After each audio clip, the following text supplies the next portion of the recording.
Hello. Hello out there. Thank you to nearly all the schools for linking in. Can you hear me? Can I get a thumbs up? Excellent. Well done. I'm Emma Hayes from Willoughby City Council. Thank you for joining us for the online launch of our local wildlife short storybook for 2020. We are honoured to be connecting with Mayor Gale, the Mayor of Willoughby, our local school teachers, principals, parents, and most importantly, you talented students out there.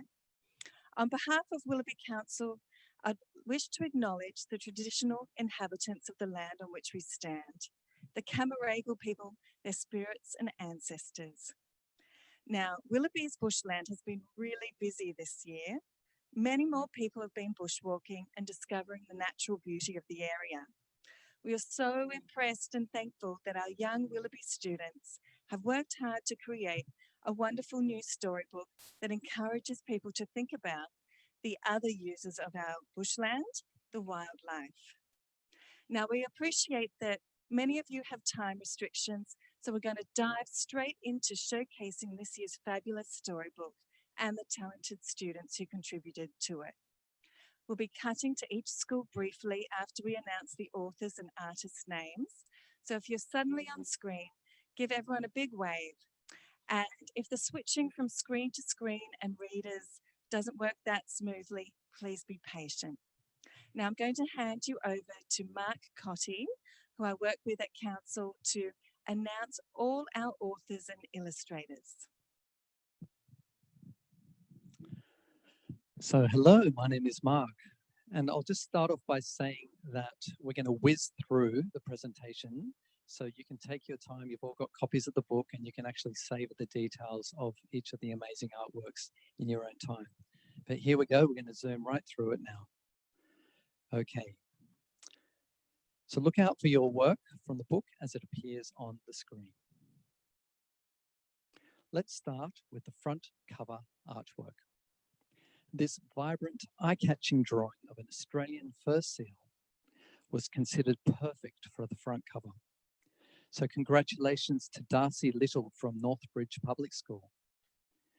Northbridge students, and especially Darcy, we're going to put you live on screen. Oh, we're actually not going to put you live on screen now. We're going to actually cut to an image of all of the students. Oh, my apologies. Okay. I don't think Northbridge managed to log in, so we're just going to have to improvise over that one. There were so many fabulous entries from Artarmon Public School, we tried to squeeze more artworks into the book. This year, we included an inside cover artwork by Hasini Ramesh from Artarmon Public School. This is a cheerful and engaging piece showing young people in our natural bushland. Congratulations, Hasini. The contents page artwork and invitation artwork by Tatiana Mingazova from Artarmon Public School. This shows a dynamic illustration of courtship between two robber flies. Next, we'll see the contributions from Artarmon Public School's section of the storybook, starting with the school cover artwork, created by Annabelle Lee and Natalie Rowe. And we have a profile page comic by Lucas Gillett and Kaylin Redgrove. Artarmon's story and artwork pieces are by Akhil Bangalore and David Liu for writing and illustrating the Robber Fly Rescue, and Natalie Zhang and Victoria Chang for writing and illustrating That's My Prey. This year's impressive back cover artwork is by Marion Liu and Sitian Chen. Artarmon students, get ready to give us a big wave on screen now. There we are, well done. The entries from Artarmon Public are always of a very high standard. This year's theme about adaptations made it really tricky for students, but Artarmon did a fabulous job with their robber fly stories and artworks. Akhil Bangalore and David Liu from Artarmon are among our top story winners, and we'll hear their stories later. Thank you. Now for the contributions about sugar gliders from Castle Cove Public School. Here we have the school cover artwork by Harry Jian. And the profile page art was created by Elsa Sun. Castle Cove's story and artwork pieces are a poem called A Sugar Glider's Memory by Holly Zingle and the poem Bottle Brush by Edward Weir. Castle Cove students, we're going to put you live on screen now, so please give everybody watching a big wave. Okay, so this super cute work reminds our residents to retain their old trees with hollows and to grow nectar-rich native plants for our sugar gliders. Holly Zingle is one of our top story winners, and we'll be hearing her poem a little later, read by a very special guest. Thank you, Castle Cove. Next, we'll see the contributions about the longfin eel from Chatswood Public School. The school cover artwork was created by Isabella Zhang and Chloe Liu, and the profile page art is by Alexander Cantafio. Chatswood's story and artwork pieces are A Comic on the Edge of the Coral Sea by Angela Poole and Clarisse Tang, and the story Journey to Home by Rishit Vasudeva. Chatswood students, we're going to put you live on screen now. Oh, we're not going to again. My apologies. I think Chatswood didn't manage to zoom in either, but I'll just mention that longfin eels are great adapters and survivors. Chatswood students did a great job helping us to marvel at these amazing creatures. Next, we see the contributions about a special type of microbat called a fishing bat or large-footed myotis from Mowbray Public School. Presenting the school cover artwork by Sophie Weaver.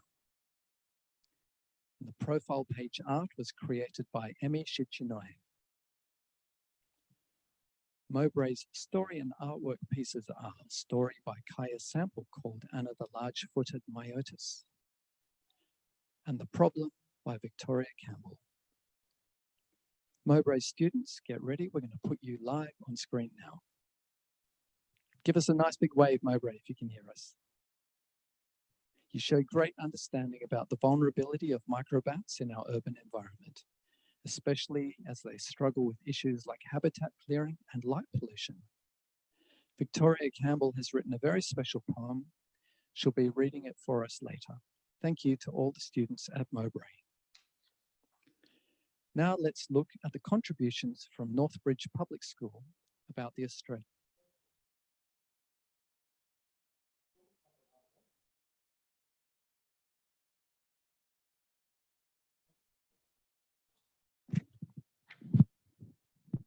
Excuse me. So the school cover artwork is by Olivia Dillon and Chloe Sharra. The profile page artwork was created by Livia Terpesky and Sienna Phillips. Northbridge's story and artwork pieces are The Hunt by Edward Dunnett and The Ocean Adventure by Abby Howland and Rika Yamashita. Once again, the front cover is adorned with art by Northbridge student Darcy Little. Great effort, Northbridge. Northbridge students, we're going to put you live on screen now, so please give everyone watching a nice big wave. There you are. Give us a nice big wave. Thank you, North.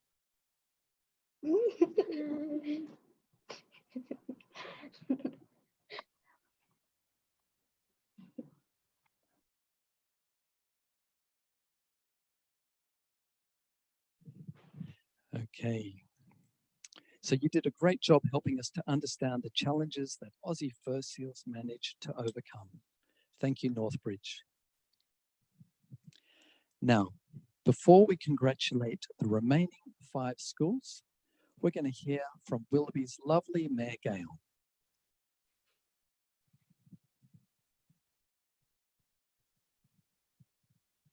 Hello, Mayor Gale. Hello, what a pleasure it is to be here. I'm so excited to be able to launch this very special book. I think it's the 10th time that we've made this book, and very aptly named Animals Adaptability. And very apt because, of course, we're all showing our adaptability today by zooming in on this celebration. And I just want to have a big shout out to the Bushland team who's converted this from, normally we get together face to face, and they've been able to put this on Zoom, but also the teachers and students who have also done a great job connecting for this very special event today. And today I'm very excited to be celebrating the dedication, the hard work and the talent of so many of our students across 10 schools in the area. Congratulations to you. And I'm also very excited because those of you who know me know how passionate I am about the bushland. I absolutely love it.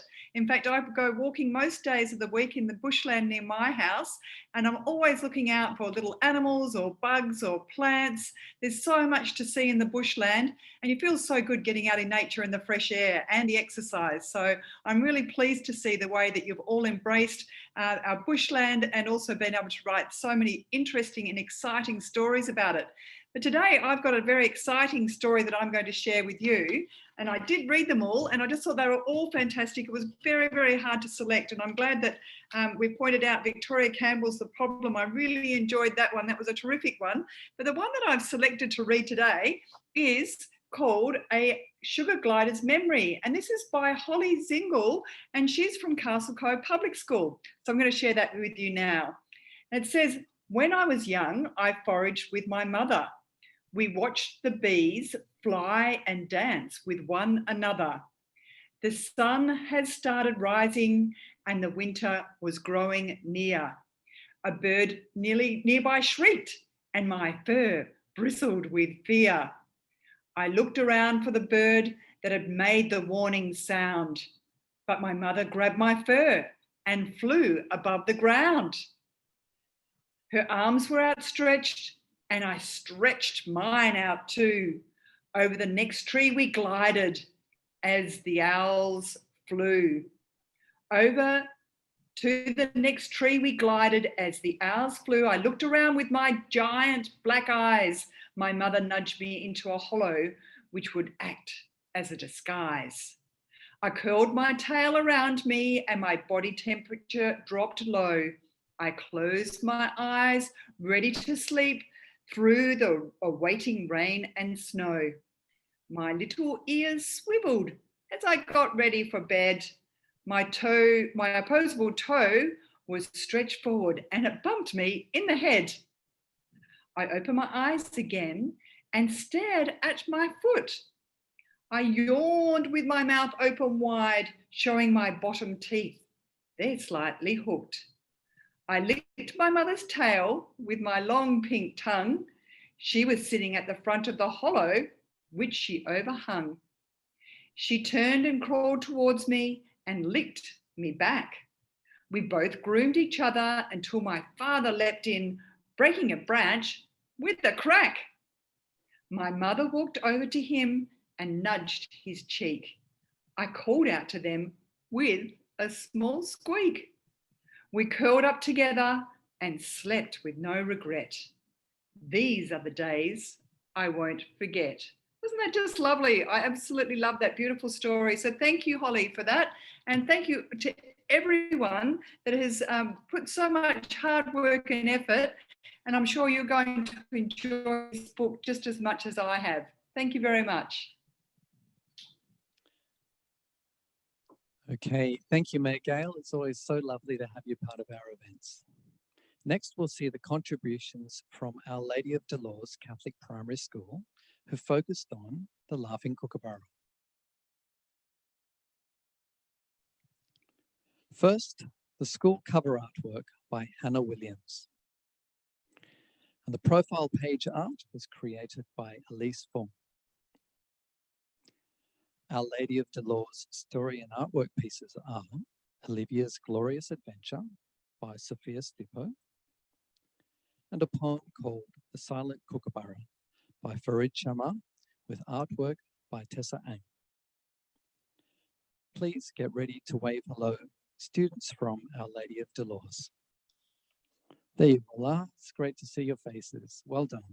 Thank you for bringing our beloved Laughing Kookaburra alive on the pages of this book.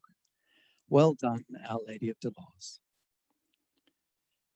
Now for the Australian Pelican and the contributors from St. Philip Nari Catholic Primary School.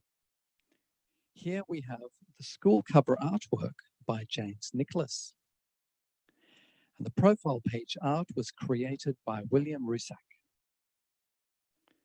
St. Philip Nari's story and artwork pieces are by Sam Scoble, who wrote and illustrated A Pelican's Adventure, and Charlie's Big Save by Scarlett Phipson and Annabelle Azizi. Please wave hello, students from St. Philip Nari. Thank you for entertaining and educating us with your stories and art about the Australian pelican. These large birds have so many amazing adaptations. They truly are a species worth honouring. And next, we'll see the contributions from St. Pius X College, who imagined the adventures of the broad-tailed gecko. The school cover artwork is by Michael Chung. And the profile page has an illustration by Lucas Tubman. St. Pius X's story and artwork pieces are an outstanding comic strip titled Broad-Tailed Gecko Man, Origin by Nicholas Chung, and George and the Gecko's Egg by Alexander Parissis. Please wave hello, students from St. Pius X College. There you are, great to see you, well done. Thank you for inspiring us to help preserve our magnificent broad-tailed geckos. Well done, everyone from St. Pius X College.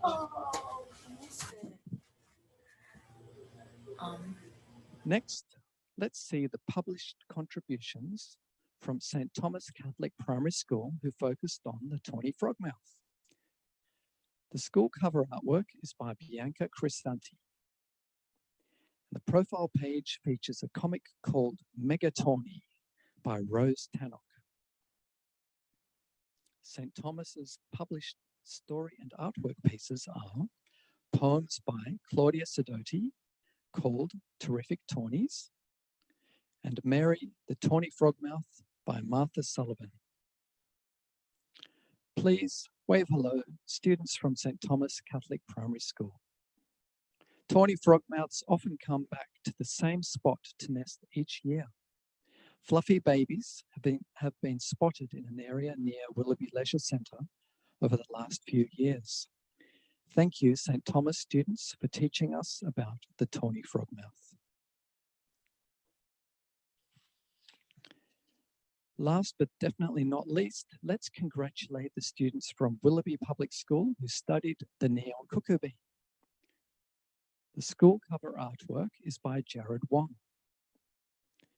The profile page artwork was created by Sophie Staniforth and Evie Pertel. Willoughby's published story and artwork pieces are a poem, The Adventures of Nellie the Neon Cuckoo Bee by Coco Gilliland, and The Neon Cuckoo Bee by Edward MacDonald, Harvey Cam, and Charlie Popjer. We know students from Willoughby are watching. Let's see if we can see them on screen. There they are. Hello, well done. Thank you for offering us insight into the quirky adaptations of the neon cuckoo bee. Well done, Willoughby Public students. I'm going to hand you back to Emma Hayes now. Thank you.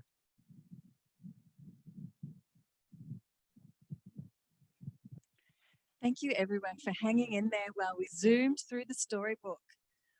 Although the stories published are fantastic, 3 stories or poems were chosen to be read out today. These students have received binoculars to help with their wildlife watching. We heard Mayor Gale reading Holly Zingel's poem, and now we will hear from 2 boys from our Tarman Public School. If you're ready, Akhil Bangalore and David Liu. And they are going to read The Robber Fly Rescue. Are you ready there at our Tarman?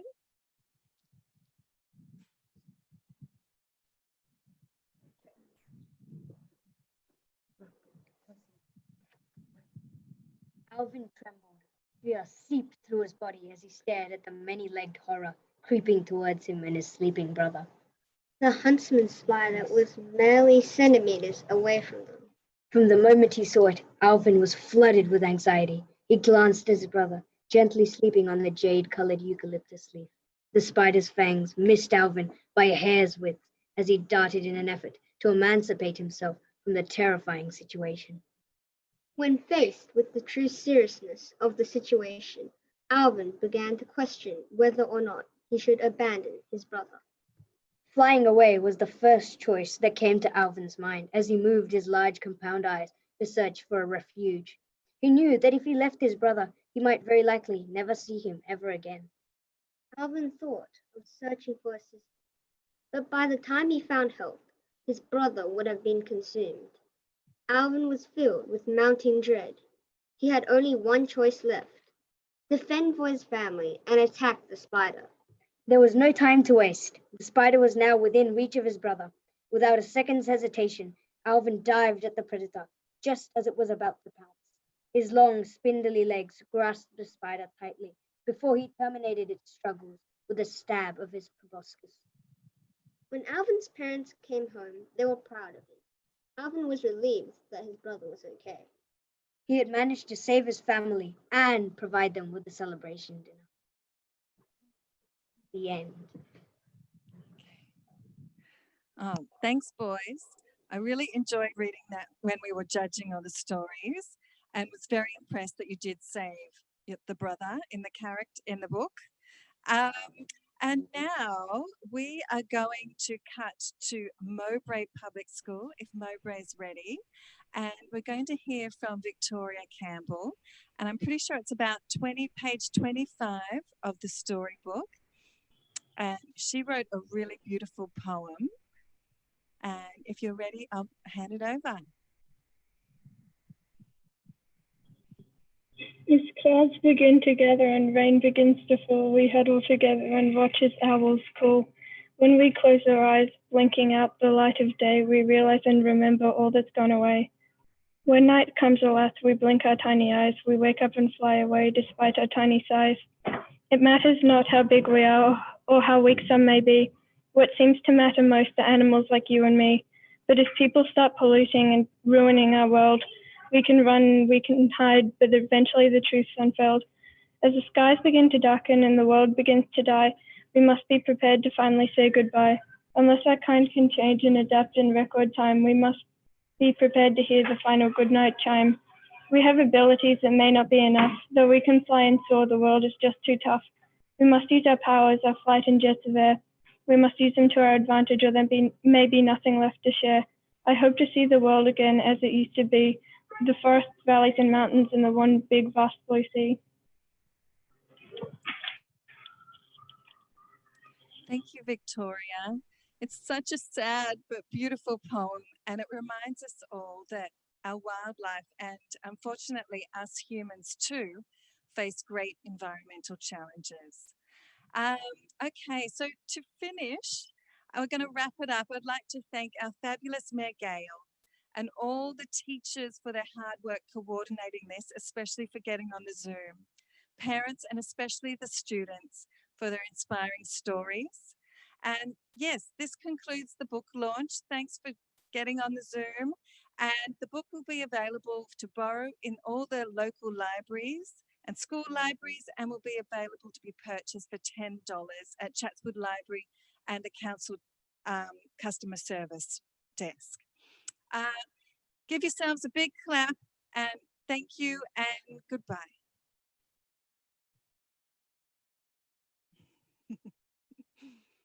Okay, thanks a lot, everyone.